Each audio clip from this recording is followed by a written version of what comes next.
ನಮಸ್ಕಾರ. ಶ್ರೀ ಟಿವಿ ನ್ಯೂಸ್ಗೆ ಸ್ವಾಗತ. ಈ ದಿನದ ಹೆಡ್ಲೈನ್ಸ್.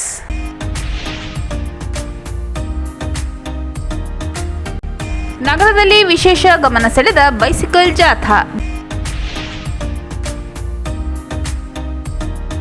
ಜೆಎಚ್ ಪಟೇಲ್ ಸಭಾಂಗಣದಲ್ಲಿ ವಿಶ್ವ ಬಾಲಕಾರ್ಮಿಕ ಪದ್ಧತಿ ವಿರೋಧಿ ದಿನಾಚರಣೆ ಕಾರ್ಯಕ್ರಮ.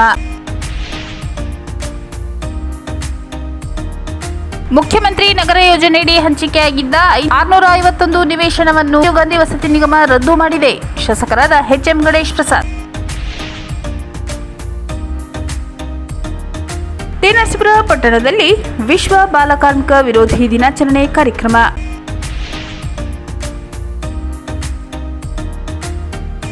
2047ರವರೆಗೆ ವಿಕಸಿತ ಭಾರತ ನಿರ್ಮಾಣದ ನರೇಂದ್ರ ಮೋದಿಯವರ ಕನಸು ನನಸು. ಮಾಳವಿಕಾ ಅವಿನಾಶ್.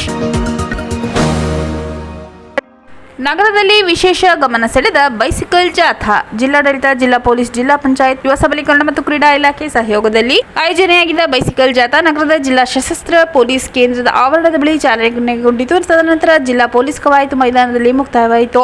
ಜಿಲ್ಲಾ ಪೊಲೀಸ್ ವರಿಷ್ಠಾಧಿಕಾರಿ ಡಾಕ್ಟರ್ ಬಿ.ಟಿ. ಕವಿತಾ ಹಸಿರು ನಿಶಾನೆ ತೋರುವ ಮೂಲಕ ಬೈಸಿಕಲ್ ಜಾಥಾಗೆ ಚಾಲನೆ ನೀಡಿದರು. ಕಾರ್ಯಕ್ರಮ ಉದ್ದೇಶಿಸಿ ಮಾತನಾಡಿದ ಅವರು, ಖೇಲೋ ಇಂಡಿಯಾ ಯೋಜನೆಯ ಫಿಟ್ ಇಂಡಿಯಾ ಉಪಕ್ರಮದ ವಿಶ್ವ ಬೈಸಿಕಲ್ ದಿನವನ್ನು ಆಚರಿಸುವ ಸಲುವಾಗಿ ನಗರದಲ್ಲಿ ಬೈಸಿಕಲ್ ಜಾಥಾ ಏರ್ಪಡಿಸಲಾಗಿದೆ. ಪರಿಸರ ಮಾಲಿನ್ಯ ತಡೆಗಟ್ಟಲು ಹಾಗೂ ದೈಹಿಕವಾಗಿ ಚಟುವಟಿಕೆಯಿಂದಿರಲು ಬೈಸಿಕಲ್ ಸವಾರಿ ಅನುಕೂಲವಾಗಿದೆ ಎಂದರು. ಸ್ವಾಮಿ ವಿವೇಕಾನಂದರು ಹೇಳಿರುವ ರೀತಿಯಲ್ಲಿ ಸದೃಢವಾದ ದೇಹದಲ್ಲಿ ಸದೃಢವಾದ ಮನಸ್ಸಿರುತ್ತದೆ. ಹೀಗಾಗಿ ದೈಹಿಕವಾಗಿ ಆರೋಗ್ಯವಾಗಿದ್ದರೆ ಮಾನಸಿಕವಾಗಿ ಆರೋಗ್ಯವಾಗಿರಲು ಸಾಧ್ಯ ಎಂದು ಜಿಲ್ಲಾ ಪೊಲೀಸ್ ವರಿಷ್ಠಾಧಿಕಾರಿಗಳು ತಿಳಿಸಿದರು. ಈ ಹಿಂದೆ ಮಕ್ಕಳು ಮನೆಯಿಂದ ಹೊರಬಂದು ಆಟವಾಡುತ್ತಿದ್ದರು. ಆದರೆ ಇಂದು ಮಕ್ಕಳು ಟಿವಿ, ಮೊಬೈಲ್ ಪ್ರಭಾವಕ್ಕೊಳಗಾಗಿ ಹೊರಗಡೆ ಆಟ ಆಡುವುದು ಕಡಿಮೆಯಾಗುತ್ತಿದೆ. ಮನೆಯ ಒಳಗಿನ ಆಟಗಳಿಗೆ ಮಾತ್ರ ಆಸಕ್ತಿ ತೋರುತ್ತಿದ್ದು, ಈ ಬೆಳವಣಿಗೆ ಆರೋಗ್ಯ ಕಾರಣದಿಂದ ಒಳ್ಳೆಯದಿಲ್ಲ ಎಂದರು. ಇಂದಿನ ಸೈಕಲ್ ಜಾಥಾದಲ್ಲಿ ಮಕ್ಕಳು ಸಹ ಪಾಲ್ಗೊಂಡಿರುವುದರ ಬಗ್ಗೆ ಅವರು ಮೆಚ್ಚುಗೆ ವ್ಯಕ್ತಪಡಿಸಿದರು. ಹೆಚ್ಚುವರಿ ಜಿಲ್ಲಾಧಿಕಾರಿ ಜವರೇಗೌಡ ಮಾತನಾಡಿ, ಬೈಸಿಕಲ್ ಆರೋಗ್ಯದ ಹಿತದೃಷ್ಟಿಯಿಂದ ಒಂದು ಒಳ್ಳೆಯ ಸಾಧನ. ಎಲ್ಲರೂ ಆರೋಗ್ಯದ ಬಗ್ಗೆ ಕಾಳಜಿ ವಹಿಸಿ. ಆರೋಗ್ಯಕ್ಕೆ, ಪರಿಸರಕ್ಕೆ ಪೂರಕವಾಗಿದ್ದು ಬೈಸಿಕಲ್ನ ಬಳಕೆ. ಇದರಿಂದ ವಾಯು ಮಾಲಿನ್ಯ ತಡೆಗಟ್ಟಬಹುದು. ವೈಯಕ್ತಿಕ ಆರೋಗ್ಯ ಉತ್ತಮಪಡಿಸಿಕೊಳ್ಳುವುದಕ್ಕೆ ಬೈಸಿಕಲ್ ಬಳಕೆಯಿಂದ ಸಾಧ್ಯವಾಗುತ್ತದೆ ಎಂದು ತಿಳಿಸಿದರು. ಹೆಚ್ಚುವರಿ ಜಿಲ್ಲಾ ಪೊಲೀಸ್ ವರಿಷ್ಠಾಧಿಕಾರಿ ಶಶಿಧರ್, ಯುವಜನ ಮತ್ತು ಕ್ರೀಡಾ ಇಲಾಖೆ ಸಹಾಯಕ ನಿರ್ದೇಶಕ ಸುರೇಶ್ ಮಾತನಾಡಿದರು. ಡಿವೈಎಸ್ಪಿ ಲಕ್ಷ್ಮಯ್ಯ, ಸೋಮಣ್ಣ ಸೇರಿದಂತೆ ಇತರರು ಈ ಸಂದರ್ಭದಲ್ಲಿ ಹಾಜರಿದ್ದರು. ಜೆಎಚ್ ಪಟೇಲ್ ಸಭಾಂಗಣದಲ್ಲಿ ವಿಶ್ವ ಬಾಲಕಾರ್ಮಿಕ ಪದ್ಧತಿ ವಿರೋಧಿ ದಿನಾಚರಣೆ ಕಾರ್ಯಕ್ರಮ. ನಗರದ ಜಿಲ್ಲಾಡಳಿತ ಭವನದ ಜೆಎಚ್ ಪಟೇಲ್ ಸಭಾಂಗಣದಲ್ಲಿ ಜಿಲ್ಲಾಡಳಿತ, ಕಾರ್ಮಿಕ ಇಲಾಖೆ, ಜಿಲ್ಲಾ ಕಾನೂನು ಸೇವೆಗಳ ಪ್ರಾಧಿಕಾರ, ಜಿಲ್ಲಾ ಕಾರ್ಮಿಕ ಯೋಜನಾ ಸೊಸೈಟಿ ಸಹಯೋಗದಲ್ಲಿ ವಿಶ್ವ ಬಾಲಕಾರ್ಮಿಕ ಪದ್ಧತಿ ವಿರೋಧಿ ದಿನಾಚರಣೆ ಕಾರ್ಯಕ್ರಮವನ್ನು ಆಯೋಜಿಸಲಾಗಿತ್ತು. ಕಾರ್ಯಕ್ರಮವನ್ನು ಉದ್ಘಾಟಿಸಿ ಮಾತನಾಡಿದ ಪ್ರಧಾನ ಜಿಲ್ಲಾ ಮತ್ತು ಸತ್ರ ನ್ಯಾಯಾಧೀಶರಾದ ಪ್ರಭಾವತಿಯವರು, ದೇಶದಲ್ಲಿ ಬಡತನದಿಂದಾಗಿ ಅನೇಕ ಮಕ್ಕಳು ಆಡುವ ವಯಸ್ಸಿನಲ್ಲಿ ದುಡಿಮೆ ಮಾಡುತ್ತಿದ್ದಾರೆ. ಇದರಿಂದಾಗಿ ಮಕ್ಕಳ ಬಾಲ್ಯ ಶಿಕ್ಷಣದಿಂದ ವಂಚಿತರಾಗುತ್ತಿದ್ದಾರೆ. ಬಡತನ ನಿರ್ಮೂಲನೆ ಸಾಧ್ಯವಿಲ್ಲ. ಆದರೆ ಇಂತಹ ಮಕ್ಕಳನ್ನು ಗುರುತಿಸಿ ಅವರಿಗೆ ಉತ್ತಮ ಶಿಕ್ಷಣ ಕೊಡಿಸಿ ಬದುಕು ರೂಪಿಸಬೇಕೆಂದರು. ಮಕ್ಕಳು ದೇಶದ ಆಸ್ತಿ. 20 ವರ್ಷದೊಳಗೆ ಶಿಕ್ಷಣ ಪಡೆದರೆ ಉತ್ತಮ ಉದ್ಯೋಗ ಪಡೆದು ಜೀವನ ರೂಪಿಸಿಕೊಳ್ಳುತ್ತಾರೆ. ಇಲ್ಲದಿದ್ದಲ್ಲಿ ವಯಸ್ಸಾದ ಮೇಲೆ ಸಮಸ್ಯೆಯಲ್ಲಿ ಸಿಲುಕುತ್ತಾರೆಂದು ತಿಳಿಸಿದರು. ಬಾಲಕಾರ್ಮಿಕರನ್ನಾಗಿ ದೂಡುವ ಪೋಷಕರಿಗೆ ಅರಿವು ಮೂಡಿಸಬೇಕು. ಬಾಲಕಾರ್ಮಿಕ ಪದ್ಧತಿ ಕಂಡುಬಂದರೆ ಸಂಬಂಧಪಟ್ಟವರಿಗೆ ತಿಳಿಸಿ ಬಾಲಕಾರ್ಮಿಕ ಪದ್ಧತಿಯನ್ನು ನಿರ್ಮೂಲನೆ ಮಾಡಬೇಕೆಂದರು.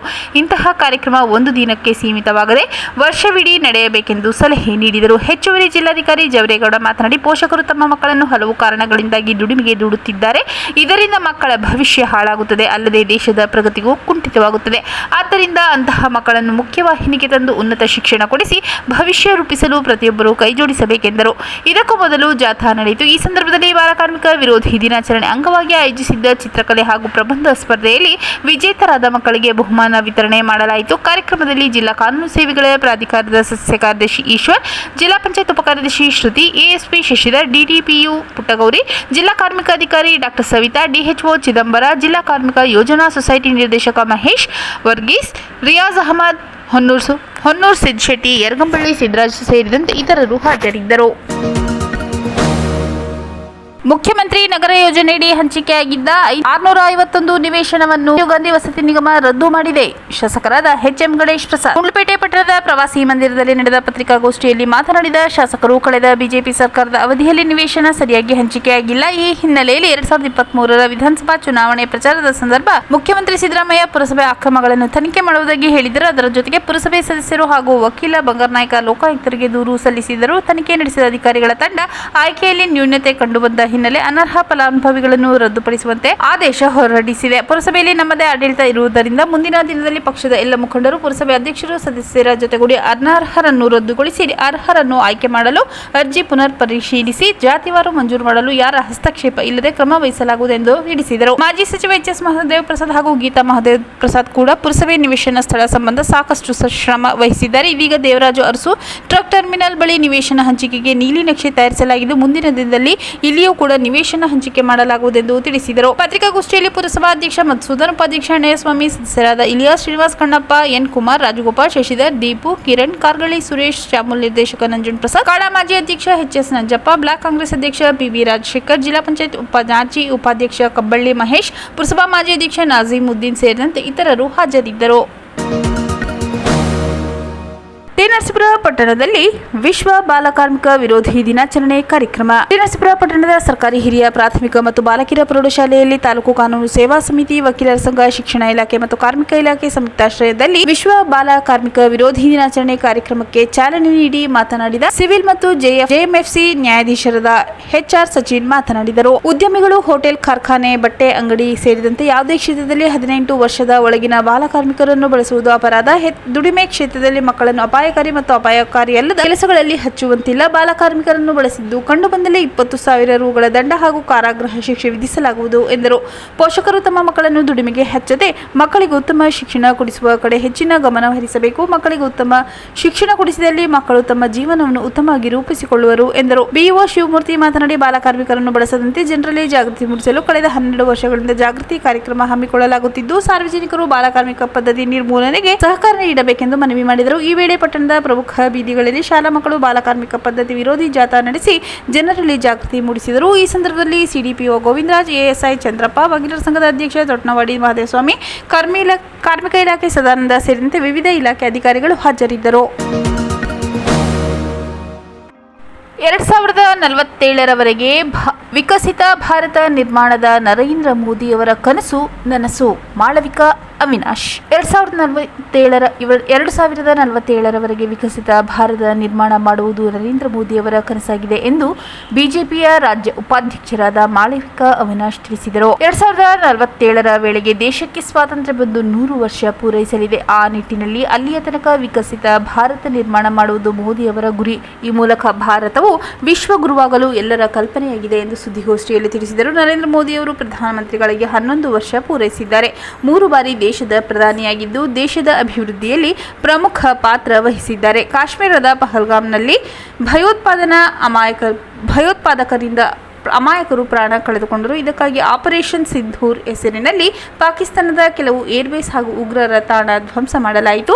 ಆ ಮೂಲಕ ನರೇಂದ್ರ ಮೋದಿಯವರು ದೇಶಕ್ಕೆ ಸ್ವಾತಂತ್ರ್ಯ ಬಂದು 75 ವರ್ಷಗಳ ನಂತರ ನಿರ್ಣಾಯಕ ಹೆಜ್ಜೆ ಇಟ್ಟ ಮೊದಲ ಪ್ರಧಾನಮಂತ್ರಿ. 2014ರ ಮುಂಚಿತವಾಗಿ ದೇಶದ ಸ್ಥಿತಿ ವಿಶ್ವದೆದುರು ತಲೆ ತಗ್ಗಿಸುವ ರೀತಿ ಇತ್ತು. ಆದರೆ 2014ರ ನಂತರ ನರೇಂದ್ರ ಮೋದಿ ಪ್ರಧಾನಿಯಾದ ಬಳಿಕ ಅಭಿವೃದ್ಧಿಗಳಾಗಿವೆ ಎಂದು ತಿಳಿಸಿದರು. ಭಾರತ ಇಂಗ್ಲೆಂಡನ್ನು ಹಿಂದಿಕ್ಕಿ 5ನೇ ಅತಿ ದೊಡ್ಡ ಆರ್ಥಿಕ ರಾಷ್ಟ್ರವಾಗಿ ಹೊರಹೊಮ್ಮಿದ್ದು ಮುಂದಿನ ದಿನದಲ್ಲಿ ಅಮೆರಿಕ, ಚೀನಾ ನಂತರ 3ನೇ ಅತಿ ದೊಡ್ಡ ಆರ್ಥಿಕ ದೇಶವಾಗಿ ಹೊರಹೊಮ್ಮಲಿದೆ ಎಂದು ವಿಶ್ವಾಸ ವ್ಯಕ್ತಪಡಿಸಿದರು. ನರೇಂದ್ರ ಮೋದಿಯವರು ಪ್ರಧಾನಿಯಾದ ಬಳಿಕ ಜನ್ಧನ್ ಖಾತೆ ತೆರೆಯಲು ಅವಕಾಶ ಕಲ್ಪಿಸಿದರು. ಕೋವಿಡ್ ಸಂದರ್ಭದಲ್ಲಿ ದೇಶದ ಎಲ್ಲರಿಗೂ ಉಚಿತವಾಗಿ ಲಸಿಕೆ ಹಾಕಿಕೊಡಲಾಯಿತು. 2020ರಿಂದ 81.35 ಕೋಟಿ ಜನರಿಗೆ ಉಚಿತ ಧಾನ್ಯ ವಿತರಣೆ ಮಾಡಲಾಗುತ್ತಿದೆ ಎಂದರು. ಜನೌಷಧಿ ಕೇಂದ್ರ, ಆಯುಷ್ಮಾನ್ ಭಾರತ್ ಆರೋಗ್ಯ ಸೇವೆ, 15,000 ಹಳ್ಳಿಗಳಿಗೆ ವಿದ್ಯುತ್ ಸಂಪರ್ಕ, ಜಲ್ ಜೀವನ್ ಮಿಷನ್ ಯೋಜನೆಯಡಿ ಎಲ್ಲರಿಗೂ ಕುಡಿಯುವ ನೀರು, ಸ್ವಚ್ಛ ಭಾರತ್ ಯೋಜನೆಯಡಿ ಶೌಚಾಲಯ ನಿರ್ಮಾಣ, ಪಿಎಂ ಕಿಸಾನ್ ಯೋಜನೆಯಡಿ ಮುದ್ರಾ ಯೋಜನೆ ಸೇರಿದಂತೆ ಅನೇಕ ಜನಪರ ಯೋಜನೆ ಜಾರಿಗೆ ತಂದು ದೇಶದ ಜನರ ಅಭಿವೃದ್ಧಿಗೆ ಶ್ರಮಿಸುತ್ತಿದ್ದಾರೆಂದು ಹೇಳಿದರು. ಸುದ್ದಿಗೋಷ್ಠಿಯಲ್ಲಿ ಬಿಜೆಪಿ ಜಿಲ್ಲಾಧ್ಯಕ್ಷ ಸಿಎಸ್ ನಿರಂಜನ್ ಕುಮಾರ್, ಮಾಜಿ ಶಾಸಕ ಎಸ್ ಬಾಲರಾಜ್, ಮುಖಂಡರಾದ ಎಂ ರಾಮಚಂದ್ರ, ಸುಂದರ್, ನೂರನ್ ಶೆಟ್ಟಿ, ಅರ್ಕಲ್ವಾಡಿ ನಾಗೇಂದ್ರ, ಮೂರ್ನಾಕೂಟ್ ಪ್ರಕಾಶ್, ನಿಜಗುಣ, ರಾಜು ಉಪಸ್ಥಿತರಿದ್ದರು.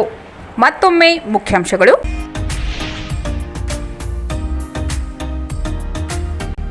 ನಗರದಲ್ಲಿ ವಿಶೇಷ ಗಮನ ಸೆಳೆದ ಬೈಸಿಕಲ್ ಜಾಥಾ. ಜೆಎಚ್ ಪಟೇಲ್ ಸಭಾಂಗಣದಲ್ಲಿ ವಿಶ್ವ ಬಾಲಕಾರ್ಮಿಕ ಪದ್ಧತಿ ವಿರೋಧಿ ದಿನಾಚರಣೆ ಕಾರ್ಯಕ್ರಮ. ಮುಖ್ಯಮಂತ್ರಿ ನಗರ ಯೋಜನೆಯಡಿ ಹಂಚಿಕೆಯಾಗಿದ್ದ 651 ನಿವೇಶನವನ್ನು ರಾಜೀವ್ ಗಾಂಧಿ ವಸತಿ ನಿಗಮ ರದ್ದು ಮಾಡಿದೆ. ಶಾಸಕರಾದ ಎಚ್.ಎಂ. ಗಣೇಶ್ ಪ್ರಸಾದ್. ಟಿ ನರಸೀಪುರ ಪಟ್ಟಣದಲ್ಲಿ ವಿಶ್ವ ಬಾಲಕಾರ್ಮಿಕ ವಿರೋಧಿ ದಿನಾಚರಣೆ ಕಾರ್ಯಕ್ರಮ.